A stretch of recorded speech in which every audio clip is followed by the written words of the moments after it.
where you're. Sorry for that. That's okay. I was almost going to leave meeting. Wear your pin, wear a hat that says, I have a mask that says this girl sells real estate. Like, you don't know where the conversation is going to come from. If you are, we're all working from home, go to a coffee shop and bring your computer. I've seen agents that have on the back of their computer, I sell real estate, or Keller Williams. You don't know where conversations are going to start. So there's a lot of ways to get buyers, and you'll see if they're not already. There's that Jim Carrey movie where he gets that face where he's like, you're sitting in a restaurant and you hear somebody saying, yeah, we were looking at that house. It's like,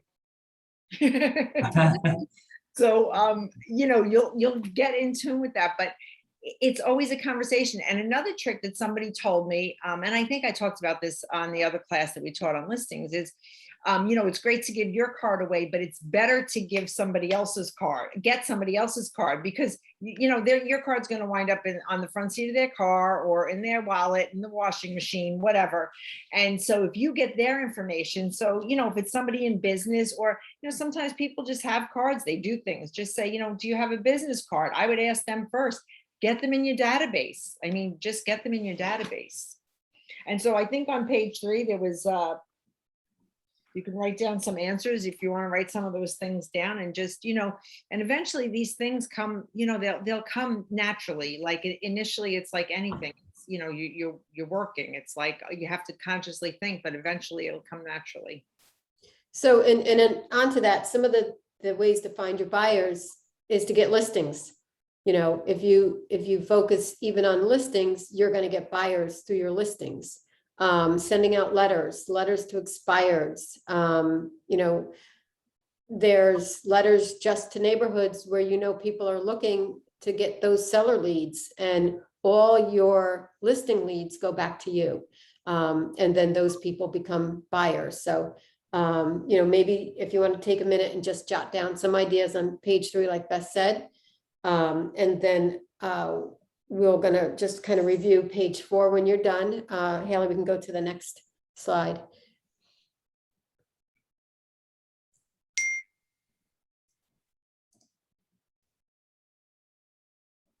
So cultivating buyer leads.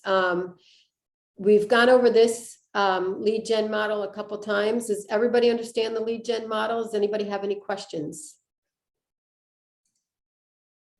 I'm good. The difference between leads and contacts? Contact is when you're in contact with them, can have conversations. Leads are someone that you're following up with, building up to a conversation. Right. Leads is more of like a one-way conversation, and then contacts is once you have like made that contact and you can have a two-way conversation. So you found a lead, and now you need to cultivate and nurture them. Cultivating the lead means you place them on an interactive action-based touch program. That's where we talk about the 36 touch program. Sometimes if you get a lead through the internet, a Facebook ad, it could take 9 to 12 months to actually sell them something. And it could take 9 attempts to contact them to actually have them become a contact. Is everybody familiar with Smart Plans in Command? Has everybody gone through that? And is that something that we need to review, or is everybody pretty familiar with Command and Smart Plans and what they can do? No, I have no familiarity with Command, but I'm supposed to get together with Haley and work on that. Okay. I'd like to do some, at least some reaching out to friends on Facebook and remind them that I'm in real estate, and if you need any help with wherever you are, contact me first, and I'll give you a referral or something like that, to try to And a good start prospect that way. To start calling them too, Connie. I don't know if you've been calling everybody yet. Most of my friends do not wish to be contacted, Okay. and previous clients have told me the same thing. Okay. So I try to reach through people through Facebook, because it's not getting in their face. It's just hey, you know, look at this on my news feed and, you know, maybe I'll come to mind when you need to buy something again. You know, it's a little bit better, a little bit less personal, I know, but some people, a lot of people, at least my age group, prefer to keep it that way. Okay, Or you could All do right. the Ford. You could do the Ford, Connie. Don't talk about real estate. Call them and say, how's the family? You know, what's going on? I mean, I don't know, you know, what their occupation is. You know, Most of my friends are so busy, they just plain don't want to be contacted, period. oh, okay. all right, well, you know, the smart plans, there's all kinds of smart plans out there, all kinds of, ones that are already set for you if you look through the library. Just make sure when you do the smart plans that you go through and personalize them to you. You can change some of the text so that it sounds more like you, and make sure that you put your information in there as well. But and you can create your own smart plans. You don't have to use ones that are already out there, but there are a ton, and you can do it by author. You can do it by what the topic is that you're trying to get through. So there's almost a smart plan for everything. And it's really something that once you get that contact and you're cultivating, as I said, some, you know, buyers are ready to go, and then others are just starting the process. So it depends upon where they are in their buying or selling situation, as far as how often and how much you're going to keep in contact with everybody. And now with smart plans too, when you do, when you get a lead into Command, you can actually set it up with a trigger so that it will automatically send a smart plan out to somebody. So it's almost, you know, you can set everything up so it's so automated that you can see what's happening, and you are going to stay in touch with your database without even really physically having to go in there and do it all the time. So Command is just an all-encompassing tool that you can do, and all these different companies that provide lead services and that you can buy. Our system actually, you can do that yourself. You can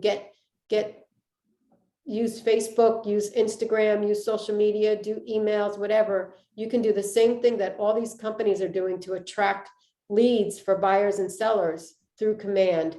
You just have to get the right niche and the right way of doing it. And when you get the leads in, there's going to be some duds. There's going to be ones that are the wrong phone numbers, or the emails are bounced back or whatever, but you have to keep at it. And you know, some people, we have that, I think we spoke about it a couple of times, the golden letter. Again, that's from that pivot shift call with James Shaw.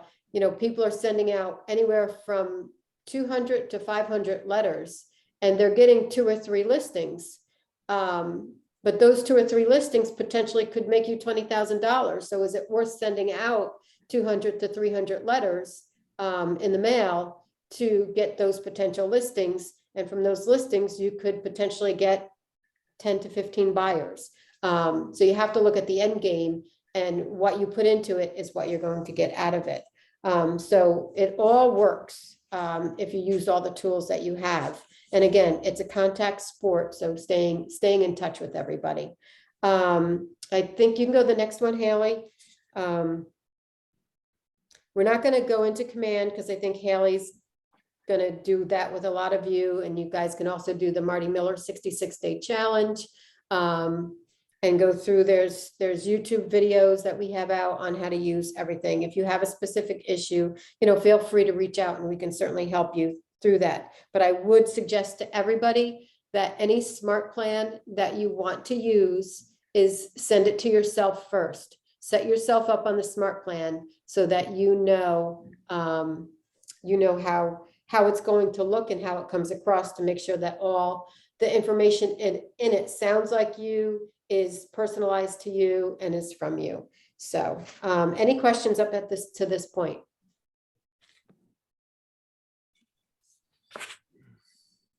All right, we'll go to the next one. So the next one, Beth, do you have anything you want to add at this point, or? You good? You're on mute. I'm good, thank you. Okay, all right. So you get a lead, you get a buyer lead. The next part is to qualify your buyer leads. And I don't know if Haley has it on her screen or not. There should have been a toolkit that you can download. And in that toolkit, it's called the Ignite Toolkit. I actually just Googled it and found it. It's the 411 template for time management, your buyer lead sheet, your daily 10-4, daily success habits, open house, job aid, pre-listing questionnaire, preview home, job aid. If you don't have that toolkit, maybe just put it in the chat and I'll get your email. I'll have Erin email it to everybody. So on the buyer lead sheet, it has the lead source that prompted the call, how you got their information. So then when you get your buyer lead, you're going to want to get their name, their email, their street address, if they have kids, their home phone, mobile phone, the best way they like to be contacted and the best times that they like to be contacted. You're going to have, if you can go to the next slide also, Haley, you have A, B, and C buyers. So you have A, able, ready, and willing to purchase, B, able, ready, but not right now, and C, not ready. You have A buyers, they're going to be under contract within a matter of weeks. I have a couple of buyers right now who are just starting their process. They want to see what's out there, but they're nervous about the market, the low inventory. They're ready to buy, but they're not quite ready to sign anything. I have another buyer, I was just telling Beth today, first time home buyer that I started with them maybe a month ago, and they were ready, willing, and able. But because they were a FHA, it definitely was a challenge. We probably looked at 10 homes. We've probably put offers in on 4, and this weekend finally got an accepted offer. But those were A buyers. They were ready and willing, and we were out there looking. And then you have C buyers, and these are the ones that they don't have an immediate need. They maybe have very specific needs or very specific ideas of what they think they need. They're not quite ready to buy.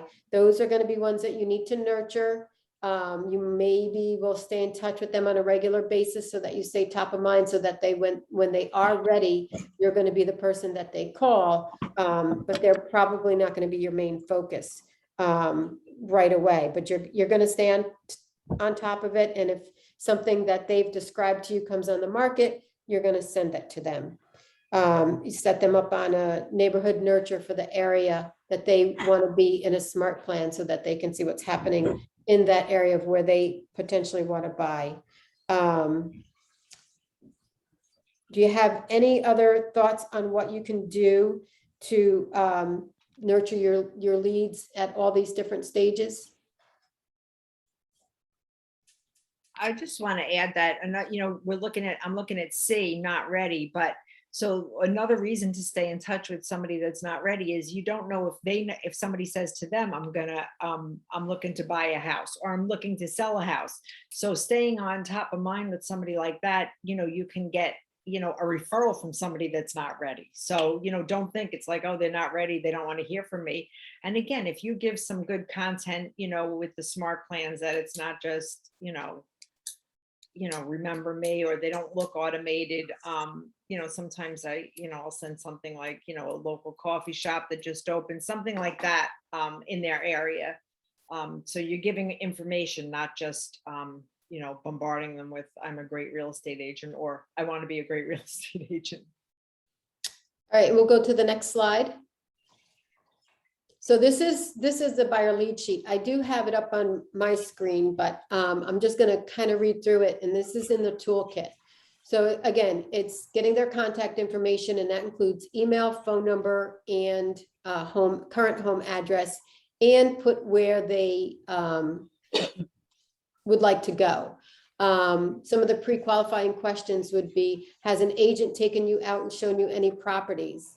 And just ask them how it's going with that agent. If they say they're working with an agent, you have to be respectful of that relationship. Ask them if there's anybody else that's buying the home with them, if there's more than one decision maker. You know, how many people will be living in the home? How long have they been looking for a home? And ask them why they're moving. Motivation is very important.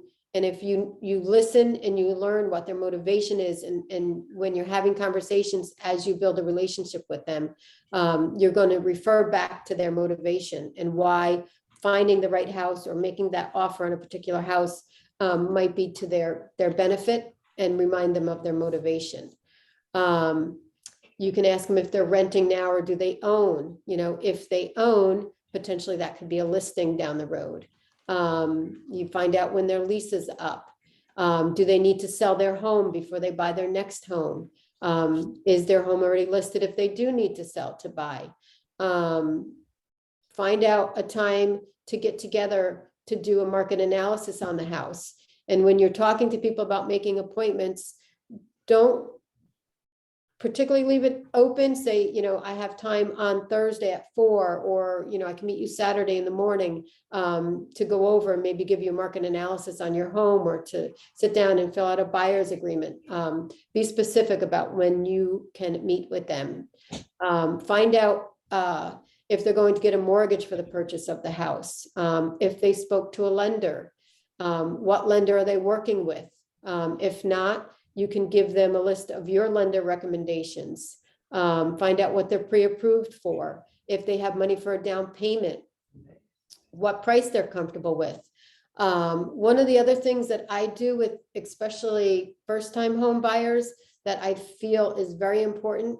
Sometimes banks, and I think Beth, I don't know if you find this too, they might pre-approve somebody for an amount that might be I was more- gonna just try until he told me I'm trusty.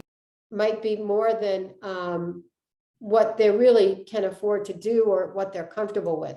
So I usually have a conversation after I meet with my buyers for the first time is, you know, I'll say, really go back through your expenses and your budget for the past 6 months. You know, look at what you need as set expenses every month, you know, what your phone bill, what your utility bills are, is there cable bills, you know, things that can't change, your car payment, insurance, all those different things. And then I say, and look at your miscellaneous expenses. Are there expenses in there that you are willing to give up to put towards living in a house? You know, do the kids take dance class? You know, you have to remember that it's not just utilities, phone bills, insurance that you have to pay for, but people still want to go on vacation. People still want to travel. People want to, you have to remind them that there's other expenses that you might want to have in your miscellaneous account because you don't want to be house poor.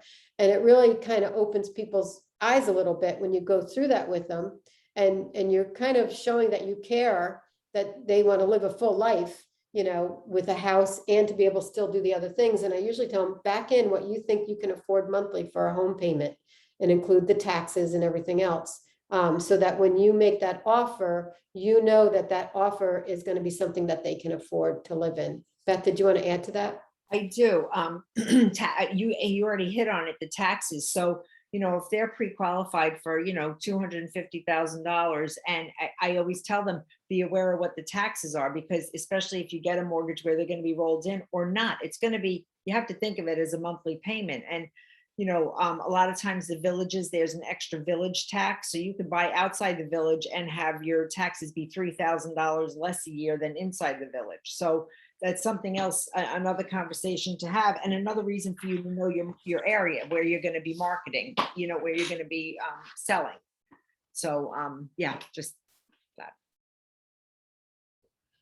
And so that's where it comes into, you know, knowing to make sure that they understand closing costs, to make sure that they understand, you know, down payment, you know, where their price point is. And, you know, again, their motivation of why they want to be in a home, the area they want to be in, and the timing. You know, all of these questions so that you really understand what it is that they need, what they're looking for, and making sure that you're sending them the right homes in the right area. And then, you know, really just kind of close it with saying, this is what I heard. This is what you're saying that you need. This is your price point that you're comfortable with. And start the process and make the appointment to start looking at houses. So this buyer lead sheet has a lot of that stuff right on there. Again, if you don't have it in the toolkit, just put it in the chat that you want that, and we'll get that over to you.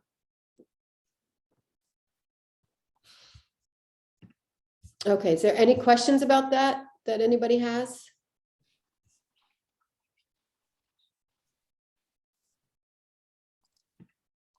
You're doing a good job, Patty. Thank you. Let's see, the next thing is some role playing, but I'm gonna skip that for now because we are gonna do the elements a little bit too.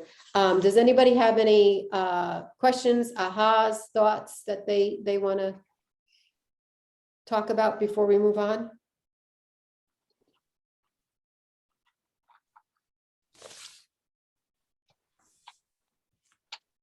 All right, we can go to the next slide. We can go to the next one. We can go to the next one. So Beth, again, I'm bad. I don't really do this, but I know Beth spoke about this a little bit about, you know, asking for their business when they're going to be ready to buy, making that appointment with a specific time, and then making sure that they've been pre-approved to purchase a home by a financial institution. We can go to the next slide.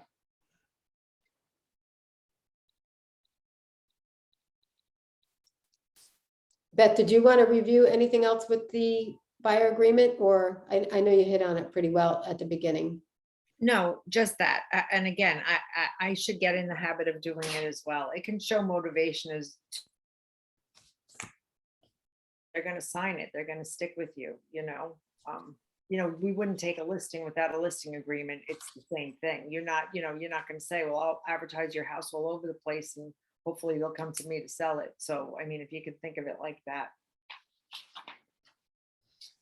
And, we kind of touched on a little bit about finding your buyers, is talk to agents about having open houses for them, promote listings in your area from other agents, get permission from them. If they're an ALC person at North, you already have permission to promote their listings. I just want to say you still need to ask permission because we don't know if the seller always wants it.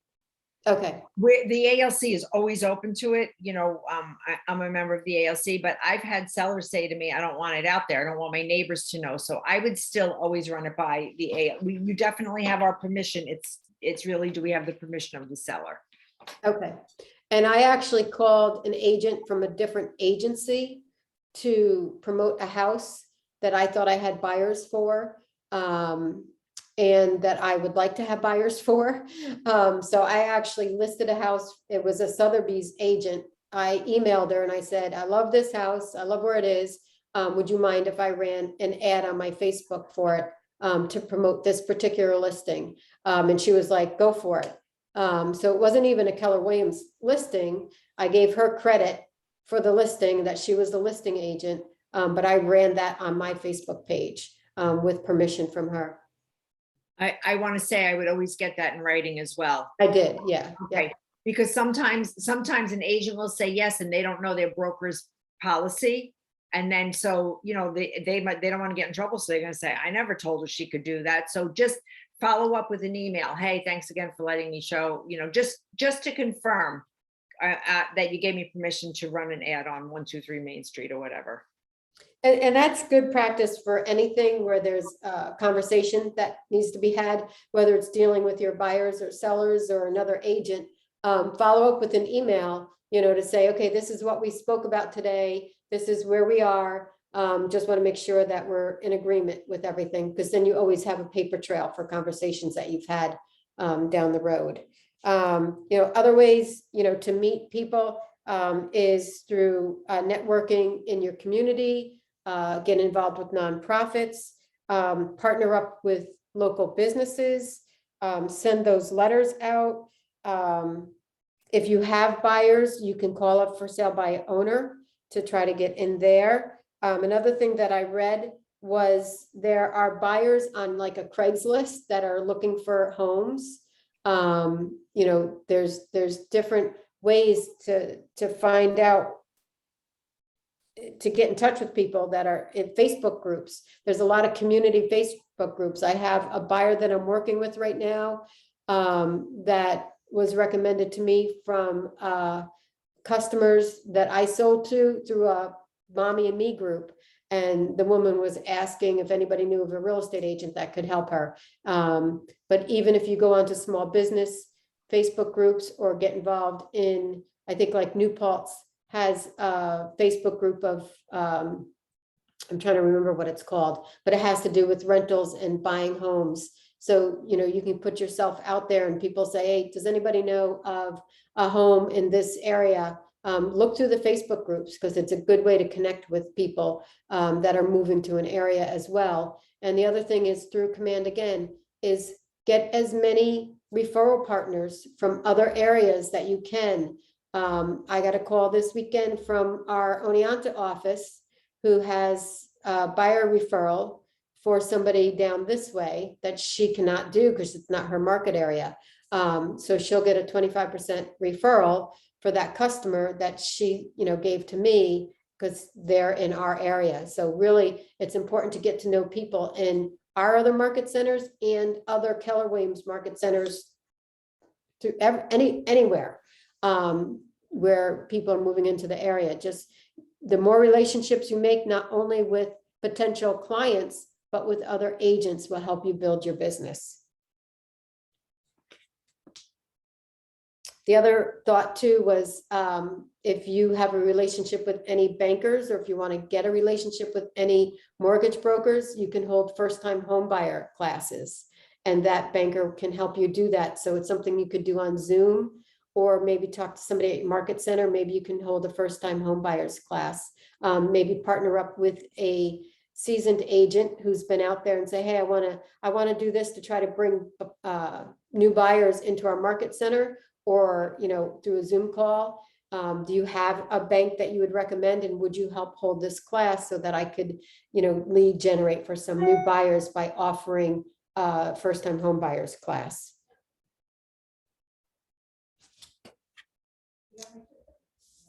Okay, I think we go to the next. All right, any ahas so far what we've talked about, or any questions or thoughts?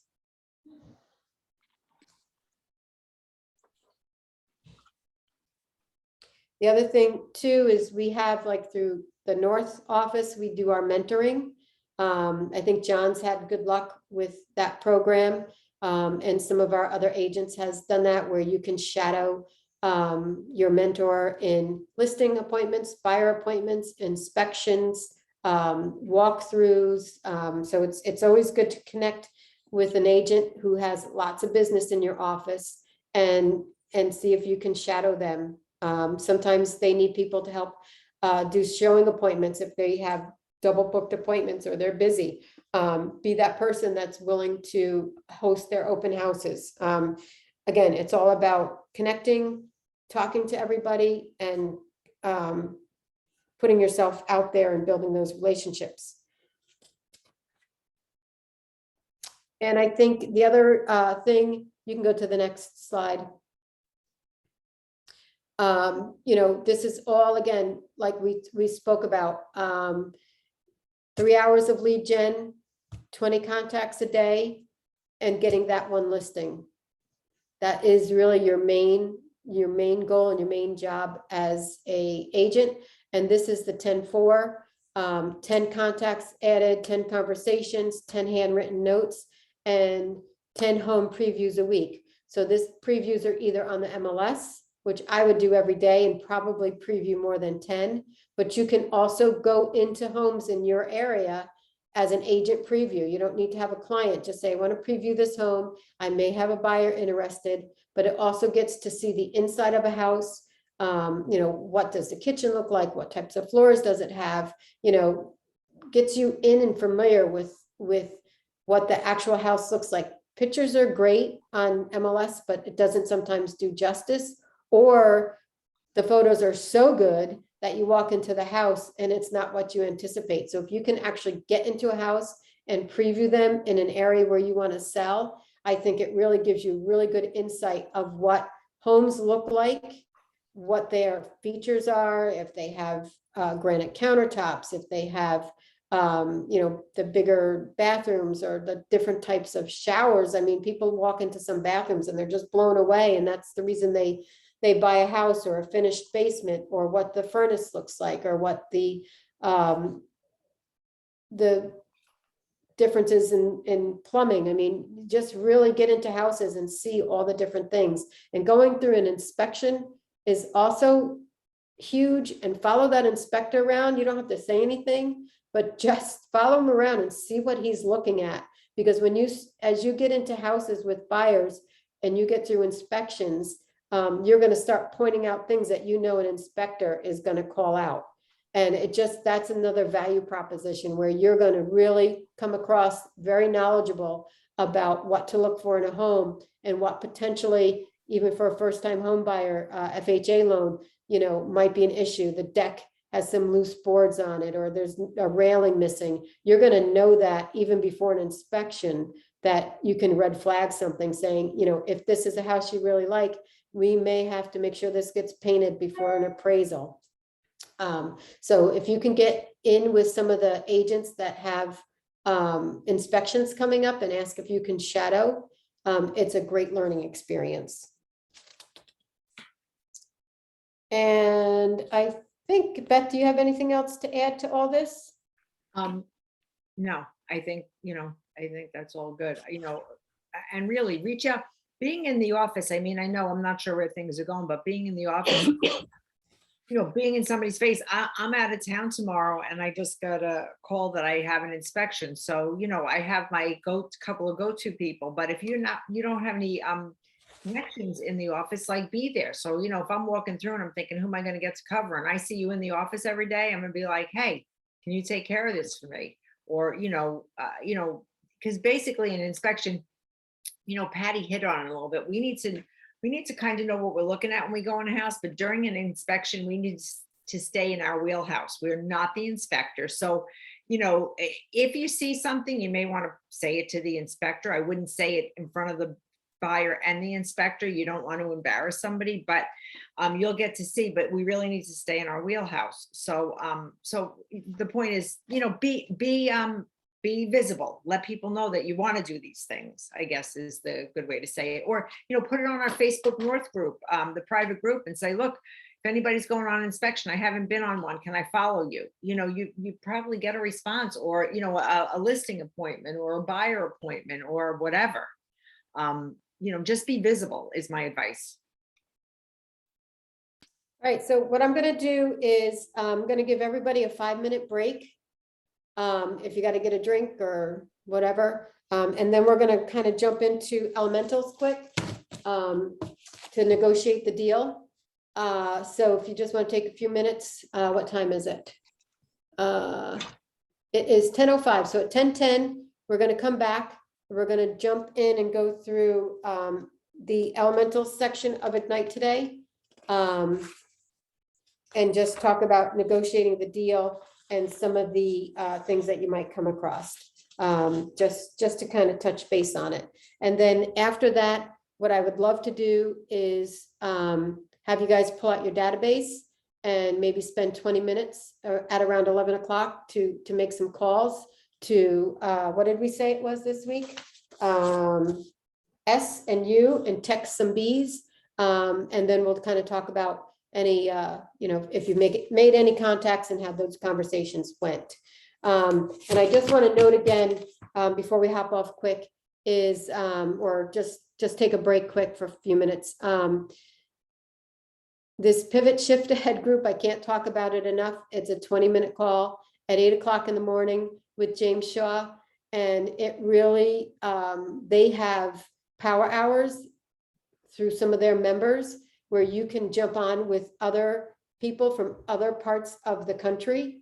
And they do lead gen for an hour, and they get on the phone, they practice scripts, and they support one another. And it's a good way to be held accountable to lead generating every day and getting ideas from other people. And what also happens on this group is they'll be like, oh, hey, John, you're from upstate New York. I have somebody that from Idaho that's moving over to New York. Would you want to, meet up with them? We'll connect after the class, and we'll talk about it, and I'll give you a referral. So it's a networking group.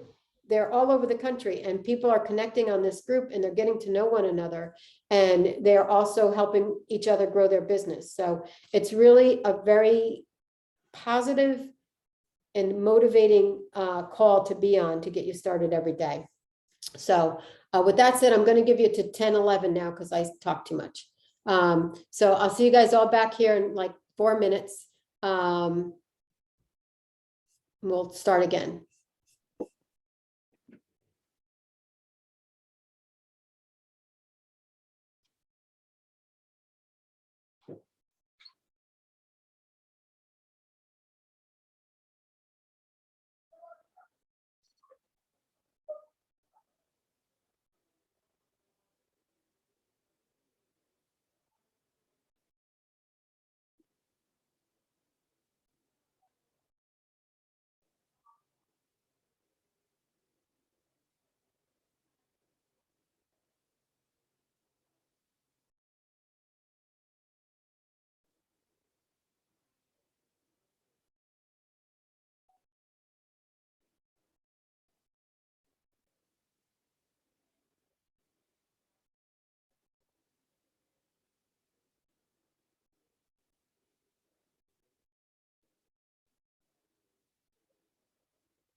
All right, everybody back?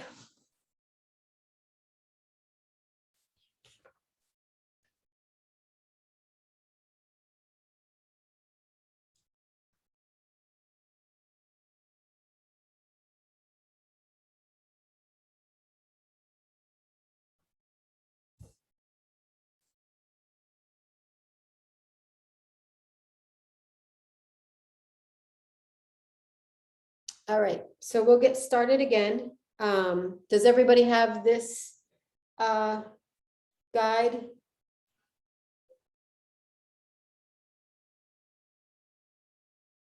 For the elementals before we get started in case, does everybody have the elementals 7 workbook?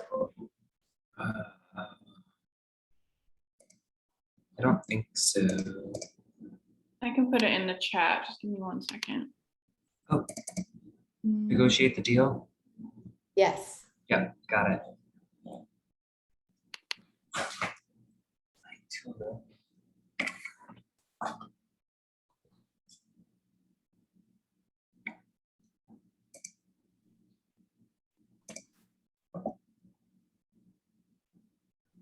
Okay, so just a note while I'm thinking about it.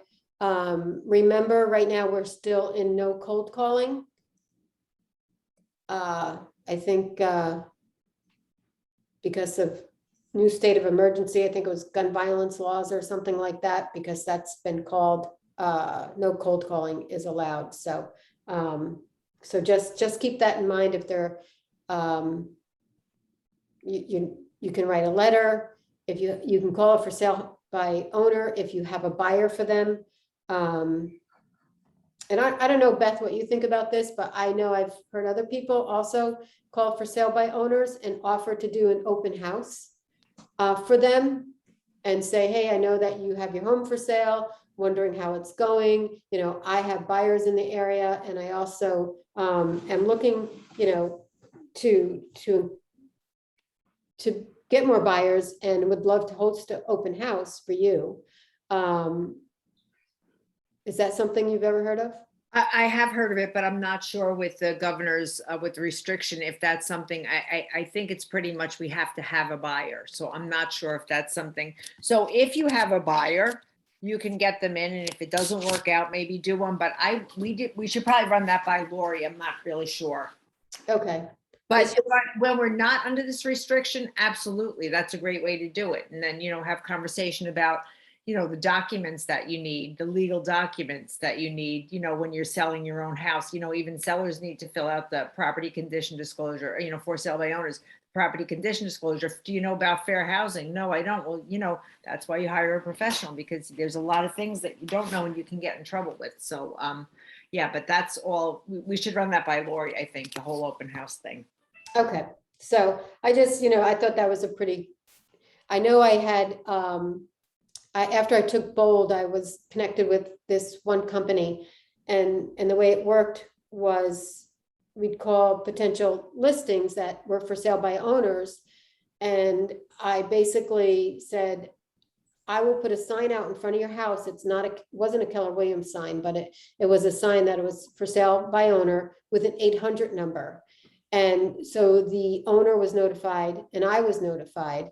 And if that buyer wasn't interested in that particular house, now I had those leads for buyers in that neighborhood, then that I could put into my database and start cultivating them to become a future buyer for me. So there's different kinds of programs and different things, but I'll check with Lori and then I'll follow up, have Erin maybe send out an email to everybody on whether or not we can do that now. And no matter what, ever, whether it's no cold calling or anything else, you do need to check the do not call list and make sure. And we do have access to that through one of our, I think Eileen Angel has it.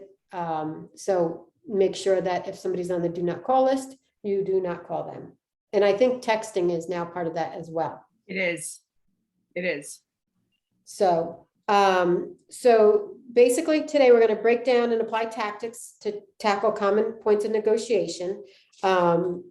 We're going to analyze and talk about counter tactics to make it a win-win for everybody. And then look at the strategies of the 3 Ps of negotiations: prepare, present, and position. So this is we're gonna kind of go over this briefly.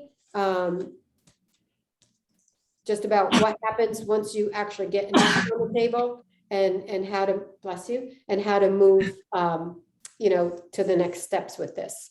Again, Hal, you can go to probably the breakdown, the agenda. So we're gonna break down the common points of the negotiation, examine the 3 Ps, the counter tactics, possibly role play, we'll see. Have a success list and daily success habits. Has everybody got a role play partner that they started working with yet, or you're still working on that? I think it's ideal to get somebody who you can call to practice your scripts with on a regular basis. So if you haven't done that yet, I think you really should. Set it up as a part of your morning. In the beginning, we talked about, without business, you're not gonna, without having business, you're not gonna have a business to run. So, as a part of your, whatever you're gonna do in the morning to get business, make that a part of it.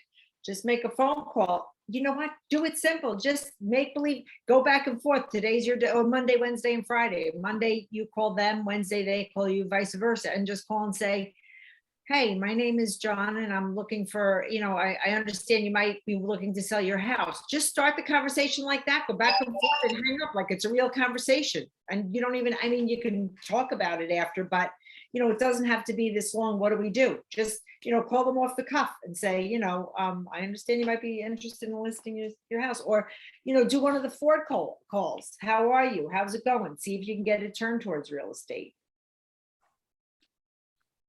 Okay, so you should be on page 4 in your guidebooks. We can go to the next slide.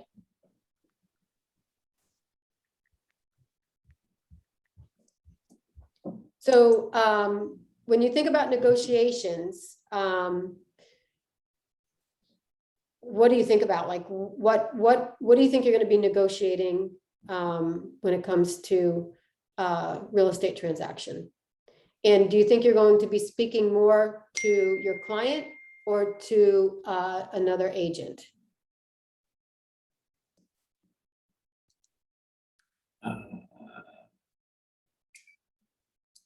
I think your biggest point of negotiation is usually price. Price is definitely key. What other types of things, and who are you going to be really having main conversations with? Well, but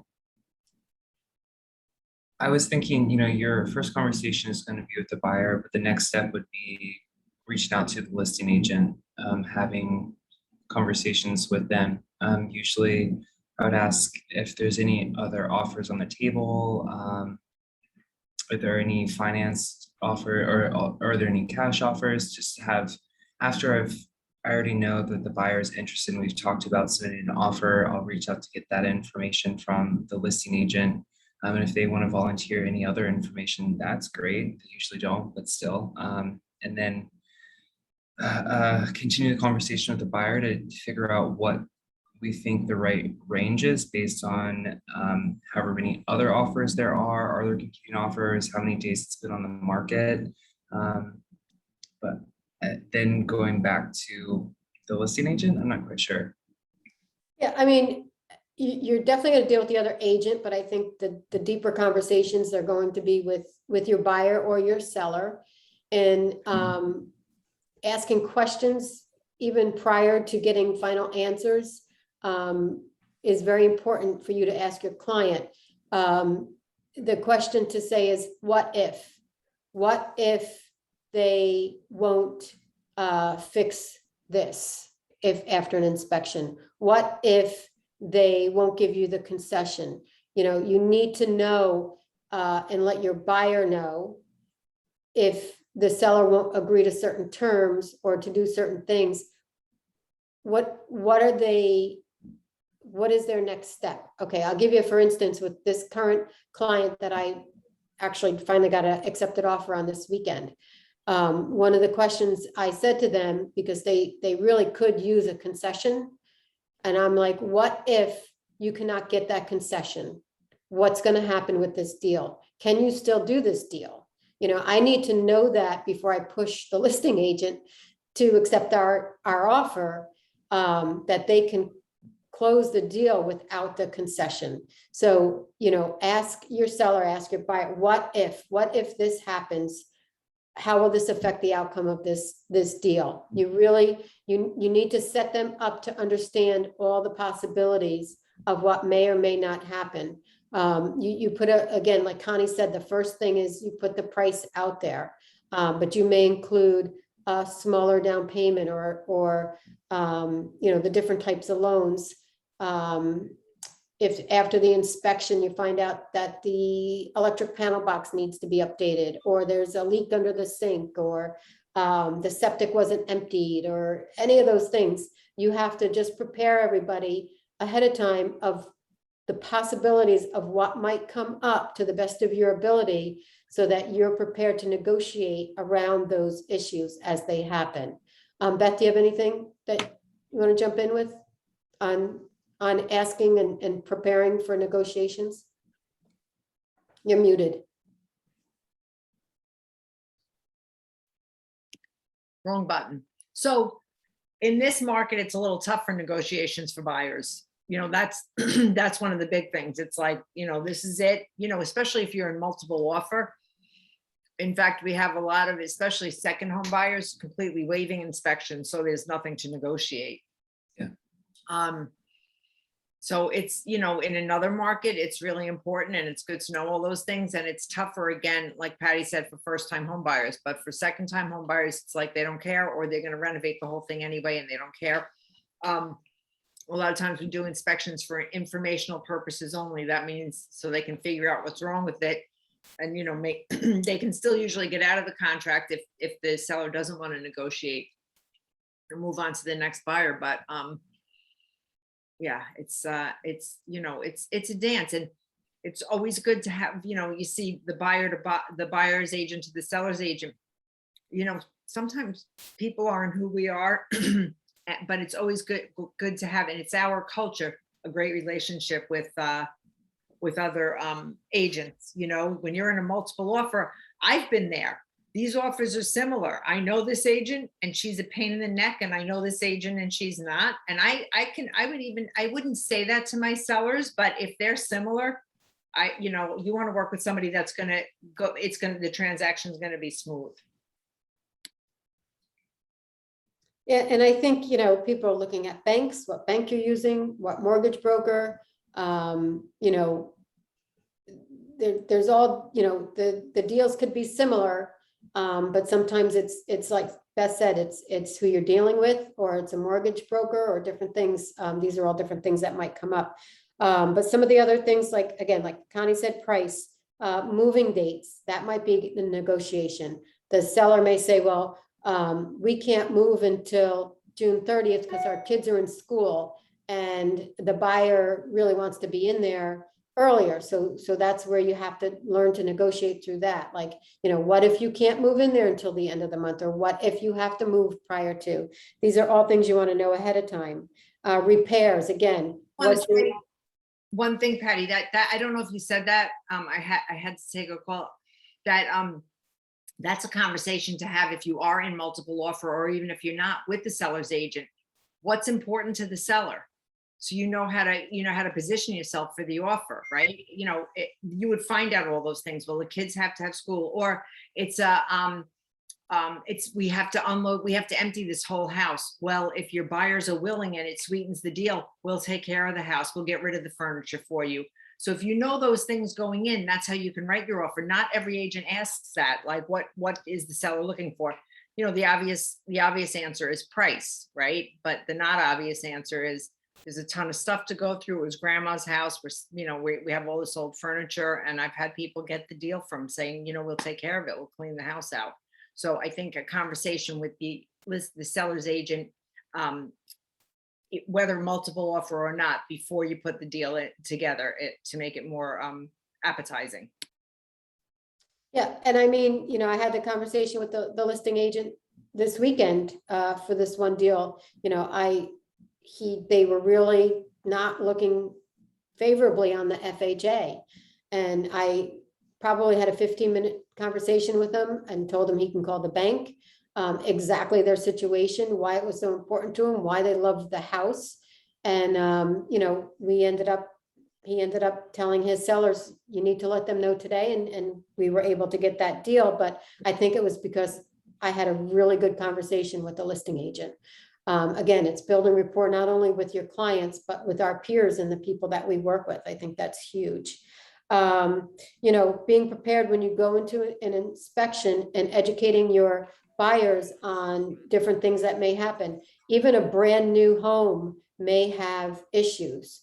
And you have to pick and choose what's important and what's not important. A lot of times I will tell, even if they say an inspection is for your purposes only, if there's really a health or a safety issue, you can still talk about it, you can still negotiate it, you can still put it on the table.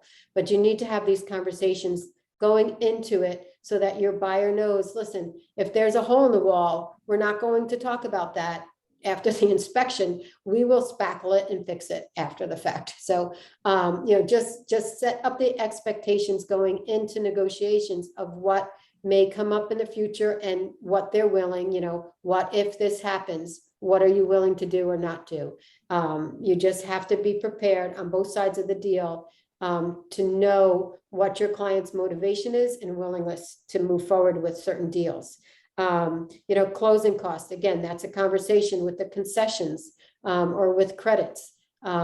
Is a seller going to accept a deal that has a concession? Is the buyer going to be able to close without a concession? Beth mentioned the furniture, household items, all those things. Maybe the washer and dryer weren't included on the listing. Maybe you can negotiate that into the deal. So there's a lot of different things, and it's just really knowing and having all these conversations ahead of time so that you're prepared to be able to answer those questions during negotiations. And sounding confident. If you present an offer, sound confident with your offer. This market, most times you're not going in under ask unless it's been sitting on the market for a couple months. In normal times, you can usually negotiate the price a little bit more, but go in and don't say, oh, we're going to go in at 10,000 under because blah, blah, blah, blah. Just say, this is the price, this is what we're coming in at, and be confident when you present your offer. So that's a good, really be very sure of yourself when you make that phone call to present those offers. I think page 5, we can go to page 5. You can go to the next screen, Haley. Page 5 of your book is kind of what we talked about. Price, when the sales price is a primary factor in negotiations, it's not necessarily the bottom line. In a situation where sellers receive multiple offers at the same price, like Beth had mentioned, the terms of those offers, in addition to the buyer's financial position, will determine who gets that. Haley, I think we can go to common points of negotiation, price and terms. Yep. So the terms can be financial, time-based, or both. When the buyer and seller can't agree on a sales price, there's other terms that come into play. Again, we spoke about closing costs, the closing dates, conveyances, and that is, the personal property such as windows, window treatments, things like that, that may stay. Just another point that I thought about, somebody might say, oh, I'm willing to leave the patio furniture, make that a separate agreement between your buyers and sellers. Do not include furniture or certain household items in for your contract. Banks do not want to see additional items like that as part of the contract. That should be kind of a letter agreement on the side between the seller and the buyer, and not what your bank sees. Right, Beth? They don't really want to see that in a contract. not only they don't want to see it, you can't mortgage furniture. That's the bottom line. You can't mortgage furniture and stuff. So that's really why. So yes, definitely has to be in a separate agreement. And, you can write that in with the purchase offer, or if you go right to contract, like they do in Greene County, you can write it on a side note that, usually by the time you're writing it, you already know that they've come to a meeting of the minds with an offer on, if there is a price, and sometimes there's not a price. And I want to tell you to be careful with that stuff too, because I've been in transactions where they're going to leave the furniture and they get there and they leave the junk. So it should either be an all or nothing deal. I'm just going to put caution in that. Like, I honestly, I tell my people, let's buy the house first and then worry about the furniture. And even my sellers, well, we're going to leave the furniture. Well, let's leave that for negotiation. We're selling a house. I don't sell furniture. I sell houses. I don't say it like that, but that's the bottom line. Like it gets dated, and especially in second home, when it's a second home, because they're not taking their furniture with them, and the person buying it is usually buying a second home. They want the furniture. So it can be a slippery slope, and like I said, things that are supposed to be left there are not there. So you might want to, if you get into that situation, ask advice from a more seasoned agent on exactly how to do it. A lot of times we'll take pictures or tag things. This is what's being left. And if it's not there, but you could get to the closing table and it's not there. And I haven't had this happen. The deal doesn't close. They didn't leave the table, like dumb things like that. Absolutely. It never happened to me, but I've heard of it happening. The other point is your earnest money. Your deposit can be towards the purchase price. It can also be towards the down payment. So sometimes the more money down on contract is more appealing to a seller. And if the price is the same as another deal, but they're putting more money down, that also could help you win the deal. But you also have to be very clear with your buyer as to what they're putting that money down. Is going to go towards off the mortgage, or is it going to go towards the closing cost into escrow? And then the attorney, will write some of the final checks the day of closing out of that escrow account. So you just need to be very clear with your buyer, the down payment and what is that money going to be earmarked for, and repairs like we spoke about. So next, I think we'll go to the next slide. We can go to the next one. So we're going to be on page 6 and 7 of your booklet. So some of the negotiation tips, like I said, is to be professional. The goal is to get a signed contract. Make sure that if you get a panic call from a buyer or a seller, don't turn around and pick up the phone and call your client or the other agent right away. Take some time, absorb what you were told, read through, figure out what your options are, and then call whoever you need to call next without high anxiety in your voice or stress. Things are going to happen where you're going to be, oh my God, I'm not going to get this deal. It's not going to happen. They've changed this, blah, blah, blah. And you get all kind of crazy. And I've done that. Don't call anybody right away. Just let it simmer and take your time so that when you have to call somebody back, you're calling them back in a calm, cool, collected, professional way to talk through any issues that may come up. Don't panic call anybody ever, ever, ever, ever, ever. Really, I can't stress that enough. I've done it and it's been a mistake. Don't call somebody when you're like kind of freaking out. And if you get into a situation like that, call another agent or a friend or somebody that can kind of just talk you down and talk you through it and maybe give you advice on how to handle a certain situation. Listen more than talk. Make sure you really hear what people are saying and repeat back to them what they've said to you and what is important to them. Don't be attached to the outcome. I would get like a stomachache thinking a deal was going to fall through for one reason or another. It's gonna happen. Deals are gonna fall through. You just have to realize that that's gonna happen. That's why you always want to keep things in your pipeline, and you want to keep, if you think, I think Beth had mentioned earlier on where you hit that glass ceiling, or, you get so busy. I don't think you can ever put a lid or a limit on your pipeline and the clients that you have coming in. There are going to be deals that fall through. That's like when we do your economic model, there's a conversion ratio to where, in order to sell 2 listings, you may need 4 listings, because you may not sell 2 of those listings. Just because you get to a certain point doesn't mean it's always going to happen. So just be prepared, and don't be attached to the outcome.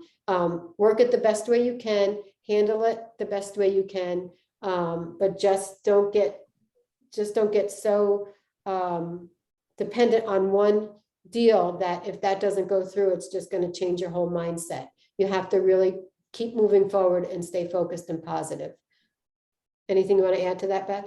Yeah, I just want to say that it has to be a win-win, and there's usually always a solution.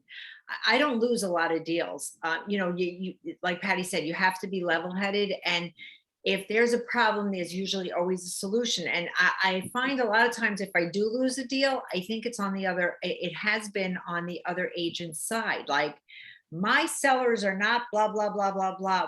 Well, can you ask your sellers? Can you just put it out to them? Look, we're this far down the line. My buyers want to buy the house. Your sellers want to sell their house. We're this close. Isn't there something that we can do? So just be level-headed. It's got to be a win-win for everybody. And there is always an answer. There's always an answer.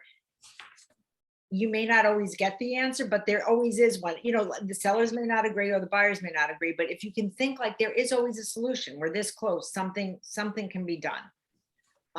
And yeah, like Patty said, don't get, I did that like my first couple of transactions. I was like, if somebody lost the deal, I was like, oh my God, we lost the deal. It's like, and I think especially, my personality, and I think women in general, we tend to get like all emotional and get in it. It's like, and it still is hard not to, but we have to stay level-headed. This is our profession, and that will come with experience as well, that you'll have the confidence to keep level-headed and to look at all your options, present, go over them with your buyer, decide what you're going to do. And there might be a couple of options. There might be a couple of things you can present to the seller. It's use everything you have. Like I said, I dig my claws in. I'm like, well, I'm not letting go of this. We worked hard. And again, it's for my buyers. I know in this market, we're working hard to get this far. You don't want to walk away, or you don't want to lose the deal. We can go to the next slide, I think, Haley. And some of the things with the counter tactics, is there's some tactics. I think it might be this booklet. I'm going to be honest with you, is I'm a little backwards, I think, but the counter tactics, they call one hot potato, the one good guy, bad guy, and the one nibbling.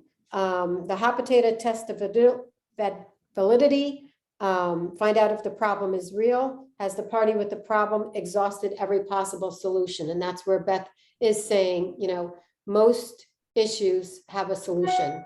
And that's why you don't react quickly without kind of thinking it through or talking it out, because most times you can figure out a way to figure it out. You have the good guy, bad guy, call them on their game. If it continues and attribute to what the bad guy says to the good guy, since they're a tag team anyway. So, maybe it's a husband and wife, and one's saying, one thing and the wife is saying the other. You have to really listen and kind of come to a happy medium and gently kind of get them in the right direction. Because they're just, they might be trying to get a little more off a deal or from a deal. So you just have to really listen to what they're saying, and again, find a common ground and a solution to the answer. And you want to diffuse a situation. You don't want to add anything to it. And then nibbling, is asking for a little bit more, sometimes people say, oh, they're nickel and diming me for every little thing. You know, again, that's where you say, what if this happens? You know, really know what the motivation is. If somebody's going to not do a deal like Beth said, because they didn't leave the table, you know, I mean, these are things you just have to know how to work through and talk about and diffuse the situation to get to the end game. Okay, so now we have the 3 Ps. And I've kind of lost my place a little bit. Just give me a minute. So the 3 Ps are to prepare, to present, and to position. I was preparing last night and I lost the position of all my papers is what I did. So I think we're on page 9. On page 8 is a lot of stuff we spoke about where we know the goal. It's a win-win for everybody. We know our client. We're thinking ahead of any things that may come up. We're setting the expectations by saying, what if this happens? What if that happens? We're being informed about if there's offers or counter offers, asking open-ended questions, talking to the listing agent, obeying the laws, always obey the laws of the area, and know your documents inside and out. What needs to be filled out, your lead paint, all those different things. And I just want to mention, Lori has classes on that, forms and documents, if you're not familiar. You know, between me and Patty, you know, with her being the productivity coach and me being the broker, we can answer those questions as well. What documents you need for what types of transactions. So, you know, when you prepare, some of the things that we spoke about already is, you know, when you're working with your client is, you know, what about this house is your favorite? You know, why do you want this house? What is the possibility of you paying for the repair and we stay at your asking price of a certain amount?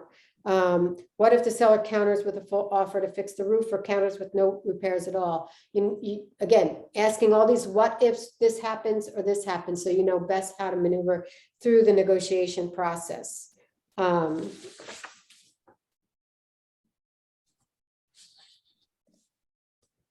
Understanding the right questions is important to the negotiation, and making sure that you know how to get through any objections, and that what the end goal is for your client, for the seller and the buyer. Again, like Beth had mentioned, find out from that listing agent key points that are important to the seller, and talk to your buyer about that to see if you can get to the end game by keying in on what is important to them, and maybe not making as big an issue out of certain things that you know might kill the deal, as long as your buyer is okay with that as well. Talking to them about, you know, if they want to close within a certain time frame, why is that important to you? What will that do for you? Really having those conversations, and asking the agent, you know, before you go see a house, are there any other offers on the table? Has this have a lot of showings? No going in, so that you can educate your buyer before you even look at a home. I think I looked at one, was last weekend, there was 35 showings in 2 days. You know, is your buyer ready to jump into the middle of a multiple bid process? You know, knowing if there's 35 showings in 2 days, sometimes we won't even go see the house, because you know that your buyer is not in that position to offer over a certain price. So the other thing is, sometimes they have to lose a couple of deals before they get real. Like it's, you know, they're like, you know, I've had people, you know, can we go under? Listen, I'm working for you. I'm willing to do whatever you want me to do. But I can tell you right now, with the showings and the price of this property, it's going to go over asking. You know, I might even encourage them to go look at it. So, I mean, I don't want to say so they get the sting of it, but so they get to know what the market is doing. You know, we could say it all we want, but until they experience it. And as a listing agent, I tend to do more listings. I can see it when I list a property and I get multiple offers. I'll tell you right from looking at the offers, the buyers that have lost multiple offers already, they're in over asking, they're letting go of inspections, they're going to cash or mostly cash. So it does, especially with buyers and especially first-time buyers, it takes a couple of times, a sting of losing a couple of before they're ready to say, look, okay, I have to come in and ask or over ask.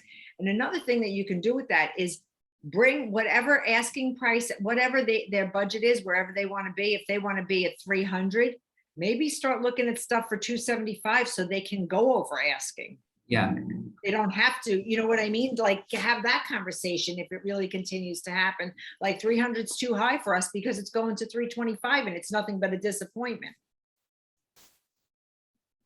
Yeah, I think in this market too, is if they're approved for 300, you really almost need to start at 275.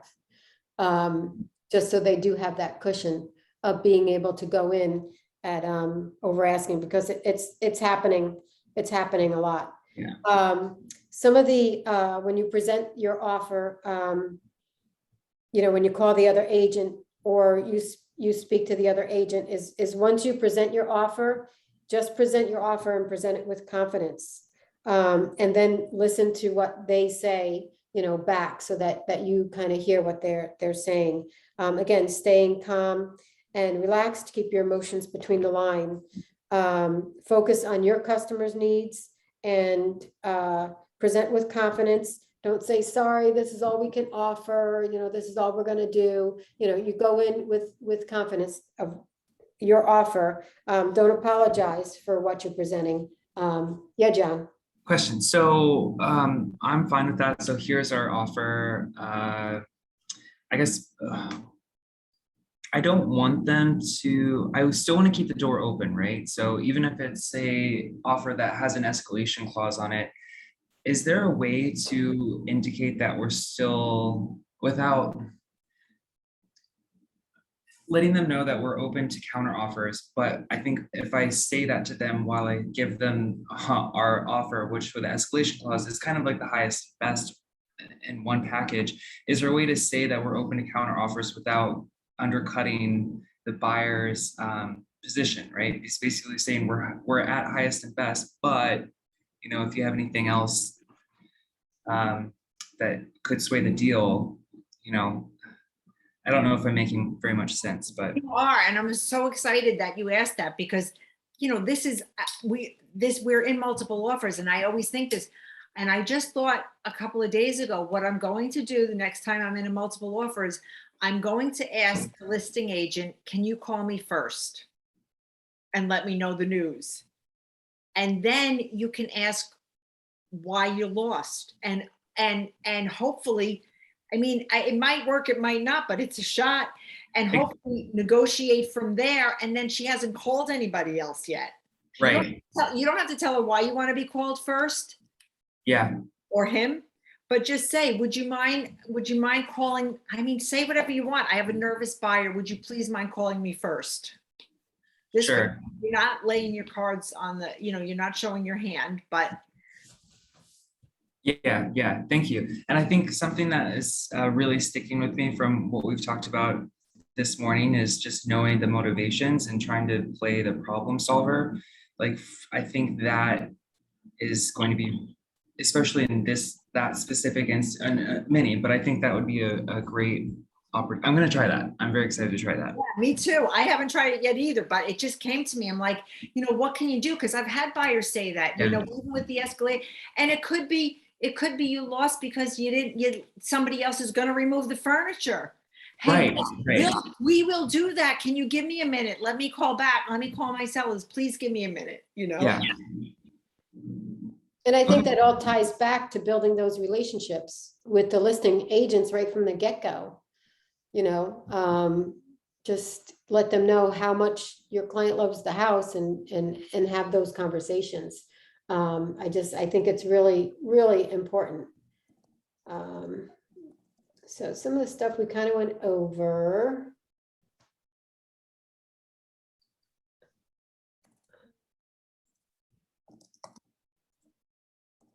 We're skipping ahead a little bit. Yeah, one of the other things I'm going to say is, information, knowledge is power, right? Information is power. So that's, when you're negotiating, get as much information as you can. It's it's power in a lot of things. So.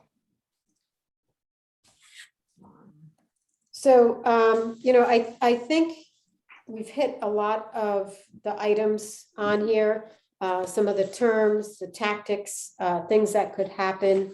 Right now in this market, it's kind of a whole new game of what it used to be because people are waiving appraisals, they're waiving inspections, they're doing different things that we don't normally do in negotiations.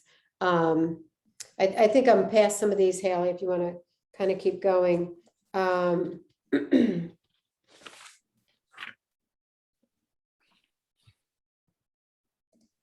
kind of, I kind of hit a lot of these areas. It's really just knowing and listening and having those conversations ahead of time of all different scenarios that possibly could come up.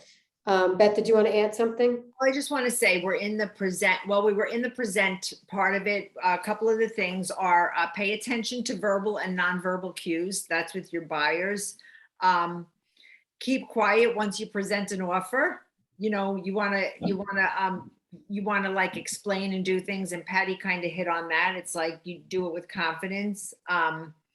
Listen carefully to what's important to the other party, stay calm and relaxed, focus on the customer's needs, and give your offer the best chance. So, and I think you hit on all of that, Patty. Yeah, so I sort of skipped around the book a little bit, but I think we've kind of covered all the different parts of it. Is to just really have all your ducks in a row before you go into it, and to be professional, calm, and know the motivation of your client and what if scenarios of all the different things, so that you can say, going in as you negotiate back and forth what they may or may not be willing to do. And sometimes you have to have that conversation. Is if you're $5,000 apart, what if, all right, we met in the middle and you went a couple $1,000 over where you said your top amount is, it's only going to affect your mortgage payment by this month, this much. And would you, being in this house, would that be the solution that you really want, even though it's going to be a couple $1,000? Sometimes you get $5,000 in a negotiation between the two parties and you're like, oh my God, we got to somehow, there's got to be a way to make this meet. And that's where you got to calmly talk them through, saying, if you add another $2,000, $3,000 to your mortgage payment each month, it's only going to be this much over time. And is that enough to make you walk away from this home? Yeah, something else that I say to my buyers is, or sellers, like it tends to get into like a us against them. It's the bottom line is you're looking to buy a house and they're looking to sell a house. Take your emotions out. Are you willing to walk away from this deal for $2,500 or even $5,000? In 2 months, when this house closes, you're going to forget who the seller was. Like take your emotions out. You have to be practical, because especially people that don't. I mean, Patty said you said you do it sometimes, and I did in the beginning. You get tied emotionally. Well, they are tied emotionally, so you have to remind them. This is, you're not even going to remember who the seller is in 2 weeks. You know what I mean? Especially if it's been a little tumultuous. But yeah, it's about take your emotions out. Do you want the house or not? Forget that they're being an idiot. Forget what they did in the past. This is where we are now. Where do you want to go from here? Do you want the house? Are you willing to lose the house over this? And how would you feel? John, did you have something else you wanted to add? No, I was just nodding in agreement. Okay, I thought you were going to say something. I think I thought I interrupted you. I guess the only other thing that I've learned is to listen and to take note of all the cues and be present, but also to document it as well. It's one thing to have to know that knowledge, but to have it documented is also a protection for you if something changes. Absolutely. And like Patty said, follow up with an email, even if it's a phone call or a text, just confirming that this is what we said. Want to make sure we're on the same page. Yeah, yeah. And if they don't answer, send a question mark or resend the email. Say, just want to make sure you saw this. Like, you're right, have it documented. Yeah. And it covers everybody, because everybody communicates differently. So I might hear something that you didn't say, or vice versa. You might say something I didn't hear. So it's really a good practice. And I had that happen with a deal on a house where we felt pretty confident that it was not going to appraise at the price that was offered. The sellers, I was a seller's agent, and then I had the buyer, and the buyer's agent specifically said she loves the house. She'll make up the difference. She doesn't care if it doesn't appraise. I explained that to her. This was in a text message, back and forth we went. So I saved the text message. And sure enough, we get to the appraisal process, and the appraisal comes back and the buyer's freaking out saying, it didn't appraise for what I'm paying for it. And the buyer's agent called me up saying, what are we going to do? Are they going to come down in price? Blah, blah, blah. And I screenshot the text messages that we had. And I'm like, this is the conversation we had, 2 months ago, where you said that she knew going into this is where it was. And I said, going into it, that my sellers were not negotiating for an appraisal.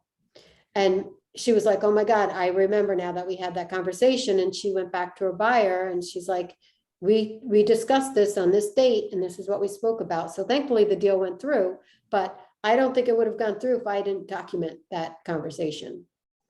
So it is important to make sure these important conversations are somehow followed up with an email or I save all my messages until the deal is done. Because I save them till after. Really, I'm a mess. We're supposed to save things. Is it 4 years, Patty? I thought it was 7, but maybe not. Well, 7, whatever, and if you change a phone and you had a tumultuous deal, I would screenshot those and save them because it's they can come back after, after they thought about it. Well, I did overpay for the house, and I don't know that my agent said that that I was going to make up the difference. You know what I mean? And then you would have proof. So, I mean, even I save them till I don't ever get rid of text messages. And honestly, that's what happened with the buyer's agent is she got a new phone and she didn't have any of her messages left. So she didn't have that. And she's a very good agent, very busy agent, and a very nice agent. So it all worked out. And that's the thing, when we're sitting here calmly and talking about it, it's easy to say, oh yeah, we should do this, this, and this. When you're in the heat of it, and at some point you might have 3, 5, 10 transactions going, and you're going from here to here, document, document, document. So I think, are we good, Patty? Do we need ahas? And we need an aha. If you haven't spoken, and I love John, but he's carried this class. And you can put it in the chat too. No, Patty, don't let him off the hook. Some of them might be at work. Yeah, you had to have gotten something from this. So just let us know that it's worth it and we should have it again.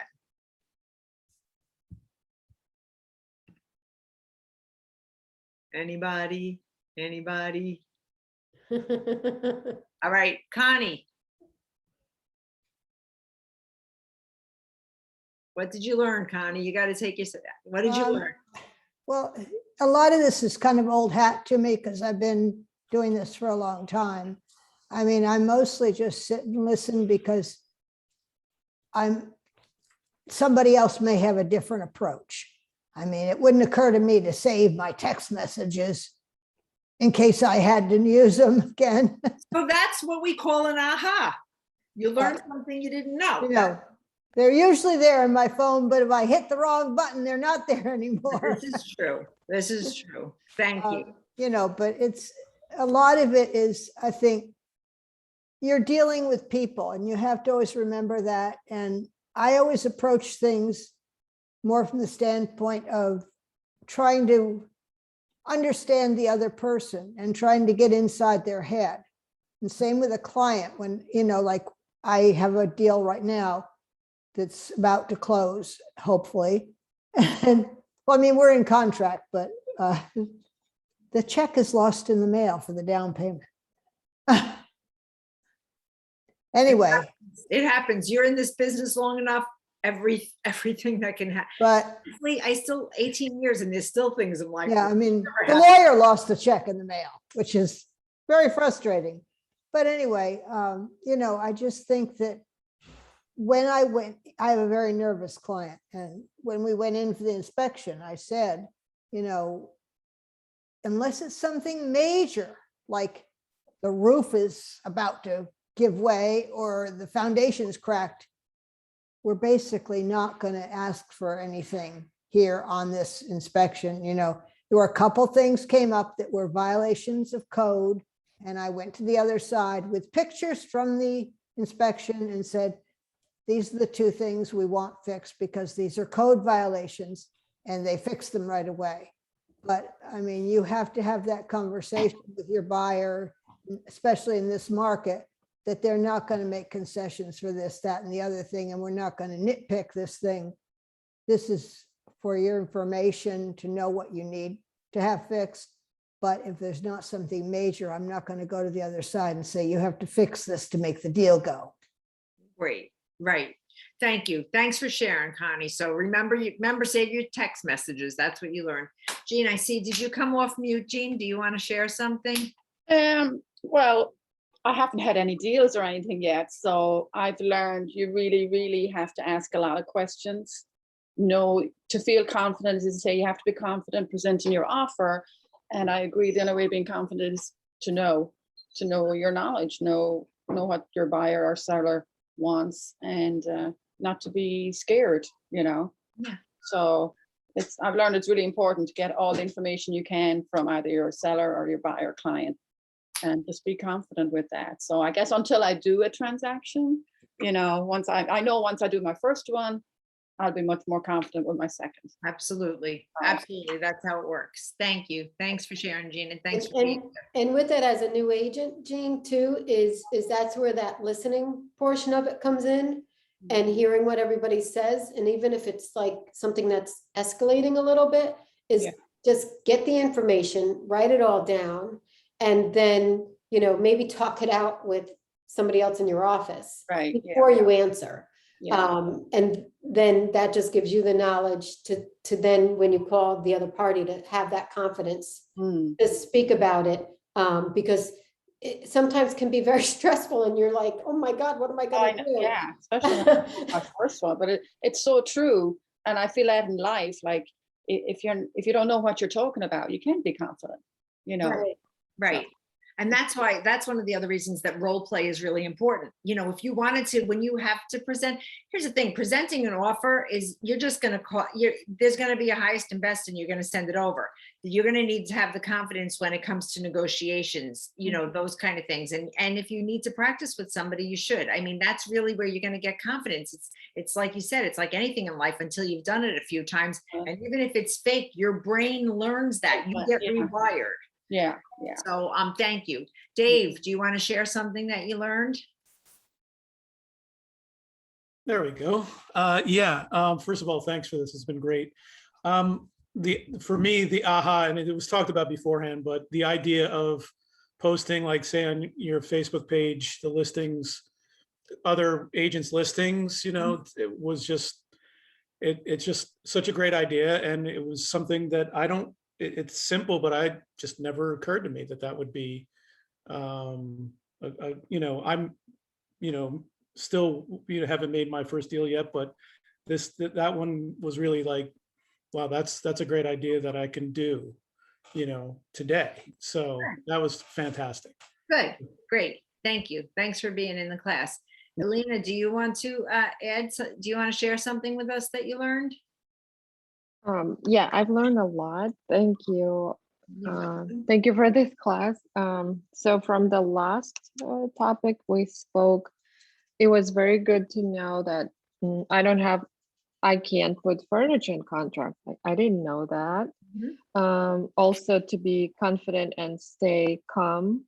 This is very important.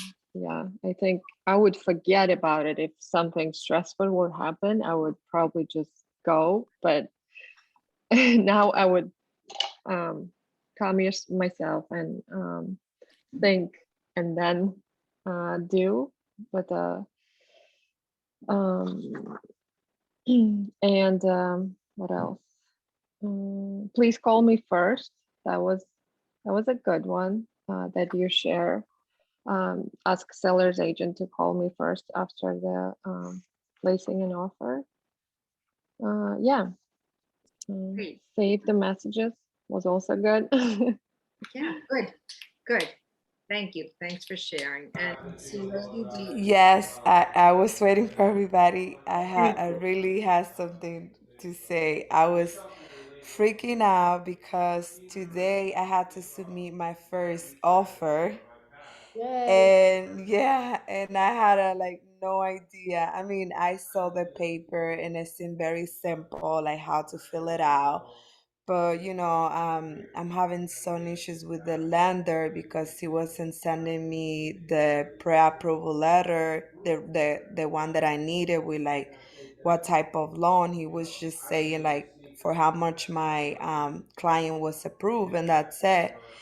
And I was like, I don't know exactly how the pre-approval letter need to look, and I was freaking out. Now that I listen to you guys, it helped me a lot to like how to deal with it.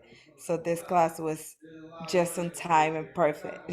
Love it. Love it. Thank Thank you. you so much. Yeah, and congratulations. Thank you. Congratulations. Thank you. That's great. And John, I just made you go last, but we still want your ahas. Boy.